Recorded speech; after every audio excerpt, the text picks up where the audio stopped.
தவறான குற்று. அது உண்மைக்கு புறம்பானவை.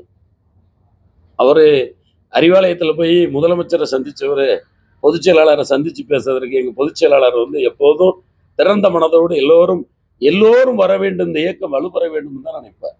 இவர் யாரிடம் போய் சொன்னார்? தவறான குற்று.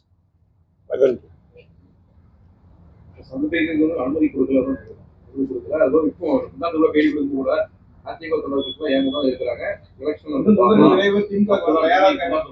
அது தவறான குற்றமா? எத்தனை தொண்டர்கள் போயிருக்காங்க? 75 எம்எல்ஏக்கள் சட்டமன்றத்தில் ஜெயிச்சாங்க கூட்டணியோட. அதிமுக எம்எல்ஏக்கள் எத்தனை எம்எல்ஏக்கள் திராவிட முன்னேற்ற கழகத்தில் போய் இணைஞ்சிருக்காங்க. பிளவுபட்டு போனவர்கள் அண்ணன் ஓபிஎஸ் அவர்கள், அண்ணன் வைத்திலிங்கம் அவர்கள், ஆண்டிப்பட்டி உசிலம்பட்டி எம்எல்ஏ அவர்கள், அப்புறம் மனோஜ் பாண்டியன் அவர்கள். இவர்களை தவிர மற்ற யாராவது ஒரு எம்எல்ஏக்கள் மாற்று கட்சியில் இருந்தார்கள் என்று உங்களுக்கு சொல்ல முடியுமா? நாங்க இப்ப எல்லாரும் ஒன்னா தானே இருக்கிறோம். கட்சியை விட்டு KS செங்கோட்டையன் பொதுச் செயலாளருக்கு நாள் குறிப்பதற்கு அவர் யார்? அவரை ஏத்துக்கிடணுங்க.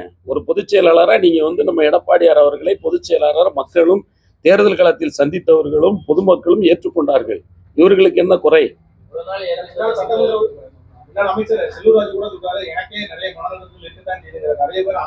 அது அவரிடம் கேட்க வேண்டிய கருத்து. அப்படிலாம் அது வதந்தி. அப்படிலாம் யாரும் இல்லை. முந்தா நாள் கூட அண்ணன் திண்டுக்கல் சீனிவாசன் அழகா பேட்டி கொடுத்தாரு. எல்லாரும் ஒன்னா இருந்தாலும் பேட்டி கொடுத்தாரு. அது தவறான வதந்தி.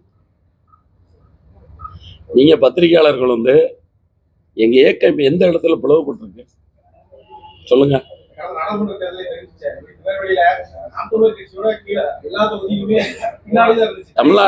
தமிழ்நாட்டுல கடந்த சட்டமன்ற தேர்தலை விட இந்த தேர்தலில் அதிகப்படியான வாக்குப்பட்டு 2வது கட்சியாக அதிமுக இருந்துச்சு. யாருடைய கூட்டணி இல்லாம, யார் தலைமை, யாருடைய கூட்டணி இருந்துச்சு? நீங்க திராவிட முன்னேற்ற கழகத்தினுடைய பொதுச் செயலாளர் தலைவரை முதலமைச்சரை தனித்து நின்று திமுக போட்டிட்டு சொல்லுங்க. நீங்க சொல்லுங்க, அவரை சொல்லுங்க. திராவிட முன்னேற்ற கழகத்தினுடைய தலைவர் திரு முதலமைச்சர் திரு ஸ்டாலின் அவர்களை திராவிட முன்னேற்ற கழகத்தை யாரும் தொட்டு பார்க்க கூடாதுன்னு சொல்றாரு. அவரை தனித்து நின்று போட்டியிடும் சொல்லுங்க. அம்மா அவர்கள் சொன்னார்கள் தனித்து நின்று அதிமுக போட்டியிடும் என்று. 2011, 20, 16 வென்றெடுத்தார்கள். அது மாதிரி சொல்லுங்களா? நீங்க கூட்டணி பலமிக்க கட்சின்னு நீங்க சொல்றீங்க. எங்க கட்சியில கூட்டணி பலமா இருக்குன்னு. என்ன பலமா இருக்கு? பப்ளிக்லாம் அப்படியே கொதிச்சு போயிருக்கான். நீங்க தனிச்சு நின்று போட்டியிடுங்கன்னு சொல்லுங்க. நாளைக்கு சொல்லுங்க, எங்க தலைவர் அறிவிப்பார். தனிச்சா நிப்போம் நாங்க அப்படின்னு அறிவிப்பார். பிரிஞ்சு போன அது பொதுச் செயலாளர் எடுக்க வேண்டிய முடிவு. நான் சொல்ல வேண்டிய முடிவு அல்ல. அது பொதுச் செயலாளர் எடுக்க வேண்டிய முடிவு. எங்கள் இயக்கத்தை குறை கூறுவர்களை நிறுத்துங்கள் என்றுதான் நான் சொல்லிவிட்டு செல்வேன். இந்த பிரஸ் மீட்டே அதான். பொதுச் செயலாளரிடம்லாம் அது பேசணும். சொல்லுங்க. திராவிட முன்னேற்ற கழகத்தில் சொல்லுங்க. திரு உதயாநிதி விளையாட்டுத்துறை மந்திரியை சொல்லுங்க.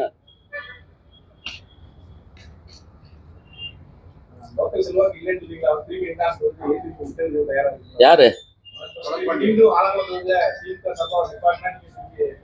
கண்டஸ்ட் பண்ணுவேன்? எங்க பொய்ச்சில உத்தரவிட்டா ரேட்டே கண்டஸ்ட் பண்ணுவேன். நாமோர் குடியெல்லாம் நாமனே அஞ்சோம்.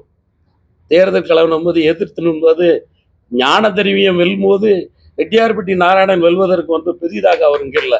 நான் உள்ளூர்ல இருக்கிறவன். நான் ஒரு பனையேறி தொழிலாளியின் மகன். என்னை சட்டமன்ற உறுப்பினராக அண்ணன் எடப்பாடியார். நான் என் தந்தை தாய் அத்தனை பேரும் படிப்பறிவு இல்லாதவர்கள். எங்களுக்கு பின்புலமே கிடையாது அந்த அரசியலில். ஆனால் எங்களுக்கு பின்புலம் முன்புலம் எல்லாமே இந்த தொண்டர்கள். இந்த இயக்கம் 2 கோடி தொண்டர்களை கூடிய இயக்கம். இந்த இயக்கத்தில் ஒரு சாதாரண கடைக்கோடி தொண்டனாக, ஒரு பனையேறி தொழிலாளி மைந்தனாக, ஒரு கரும்புச்சாறு கடை பிளாட்பாரத்தில் வைத்திருக்கின்றவனை என்னை சட்டமன்ற உறுப்பினராக்கி அழகு பார்த்த இயக்கம் அதிமுக. உங்க வீட்டுக்கு என்னதெல்லாம் செஞ்சது இந்த கட்சி? 50 ஆண்டு காலம் உன் குடும்பமே பதவி வகிச்சு. உன் குடும்பமே. நீ இன்னைக்கு இந்த அரண் கூறான் அல்ல செய்யணும் ஒருவன் புறன் கூறான் என்றால் இனிது. நச்சப்படாதவன் செல்வம் நடுவூரில் நச்சு மரம் பழுத்ததான். ஒரு வீட்டுல நற்கனி நட்டால் அந்த மரத்தை எல்லாரும் பழத்தை எடுத்து சாப்பிடலாம். ஆனால் விஷச்செடி வளர்ந்தால் யார் சாப்பிட முடியும்? திரு மனோஜ் பாண்டியன் எந்த தொகுதியில் நின்றாலும் எங்களுடைய பொதுச் செயலாளர் நாராயணன் நீ களத்தில் நில் என்றால் அந்த மனோஜ் பாண்டியனை சந்திப்பதற்கு நிச்சயமாக ஆவலாக உள்ளேன். அதுல எந்த மாற்று கருத்தும் கிடையாது. அவருடைய சொந்த செல்வாக்கு, அவர் ஐயா செல்வாக்கு, அவருடைய சட்ட செல்வாக்கு அத்தனையும் பயன்படுத்தட்டும். காட்சிக்கு எளியன் கடுஞ்சொல் சொல்லேன் அல்லேல் மீக்கூறும் மன்னன் நிலம். அதுதான் எங்கள் அண்ணன் எடப்பாடியார். சாதாரணப்பட்டவனை இப்படி உட்கார வச்சு பேசுவார். உன் வீட்டுல வந்து உட்கார்ந்து பேச முடியுமா? உன் வீட்டுல வந்து உட்கார்ந்து பேச முடியுமா? பேச முடியாது. யாரு பேச முடியும்? வாசல்ல வாட்ச்மேன் நிப்பான். இது அதிமுக எப்போதுமே திறந்த வாசல். எப்போதும் பார்க்கலாம். எங்க கூட உட்கார்ந்து அப்படியே வந்து அப்படி என்னப்பா அந்த சாப்பிட்டியா அப்படி கேட்பாரு. எவ்வளவு ஒரு சாமானிய தலைவன், முற்போக்கு சிந்தனையாளர். 11 சட்டக்கல்லூரிகள், 11 மருத்துவக் கல்லூரிகள், 8 சட்டக்கல்லூரிகள். இன்னைக்கு என்ன நடந்திருக்கு நாட்டுல சொல்லுங்க. நீங்க பத்திரிகையில சொல்லுங்க. எதை கொண்டு வந்திருக்கீங்க? புதிய திட்டம் என்ன? ஒண்ணு கிடையாது.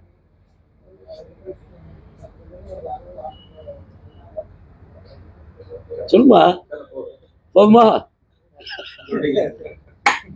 சொல்லு. இன்னும் கேட்டா மேடை பேச்சு போய்கிட்டே இருக்காங்க. அதனால சொல்லு, நான் கேட்கிறேன். சாமானியனின் சரித்திரம் அது சாதனை புத்தகத்தில் இடம்பெறும். ஓணான் மாறி நிறத்துக்கு நிறம் 9 நிறங்களை மாற்றும். ஒரு செடியில் நுழைந்தால் பச்சையாக மாறும், இன்னொரு செடியில் நுழைந்தால் மஞ்சளாக மாறும். அதே மாதிரி எப்பொழுதுமே தொண்டன் வேலி தாண்டி போகிற வெள்ளாடு அல்ல. நாங்கள் வேலி தாண்டி போற வெள்ளாட்டை பற்றி எங்கள் பொதுச் செயலாளர் கண்டுகொள்வதில்லை. அதுதான் உண்மை. அதனால் நான் ஏற்கனவே சொன்னேன், தலையின் இழிந்த மயிரணையர் மாந்தர்தம் நிலையில் இழிந்த கடை, வள்ளுவனுடைய கூற்று. எங்கிருந்தாலும் ஒரு இடத்தில் இருப்போம், இறக்கும் வரை இருப்போம். அது அதிமுக. அதைத்தான் நீங்கள் தாய் நான் மறைந்தாலும் இந்த இயக்கம் 100 ஆண்டுகள் வாழும் என்று சொன்னார்கள். அதை வாழும் வண்ணம் இன்று நான், நாளை என் மகனும் இந்த அனைத்து இந்திய அண்ணா திராவிட முன்னேற்ற கழகத்தை கொடியை பிடிப்பான். நாளை அடுத்த மடங்கு என்னுடைய பேரனும் வந்து கொடியை பிடிப்பார். இந்த இயக்கத்தை சாதியாலோ மதத்தாலோ எவராலையும் வீழ்த்த முடியாது. இந்த இயக்கம் என்பது ஒரு ஆலமரம். இங்கு வருகின்றவர்கள் எல்லாம் சாமானியனும் சட்டமன்ற உறுப்பினராகி, பாராளுமன்ற உறுப்பினராகி, மந்திரியாகத்தான் வரலாறு. ஆகவே அடையாளம் என்பது, அடையாளத்தோடு வந்தவர் தான் மனோஜ் பாண்டியன். நாங்களெல்லாம் உழைத்து வால் போஸ்ட் ஒட்டி இன்று வரை எங்களுடைய பணியை செய்து கொண்டே இருக்கின்றோம்.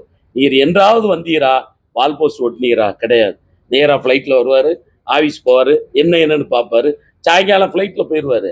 இங்கே நல்லது கெட்டது தொண்டதுக்கு யார் இருக்கா? நீங்கள் பாட்டில் வருவீங்க. என்ன இது அடையாளம்? பாரம்பரிய குடும்பம்னா என்ன? அதனால் இந்த இயக்கத்தை பிளவுபடுத்துமான இழிவுத்தனமான வார்த்தைகளை பேசக்கூடாது. பேசினால் தக்க பதிலடி எந்த தொகுதியிலாலும் அந்த மக்கள் கொடுப்பார்கள் என்பதை சொல்லி வணங்கி விடைபெறுகின்றேன்.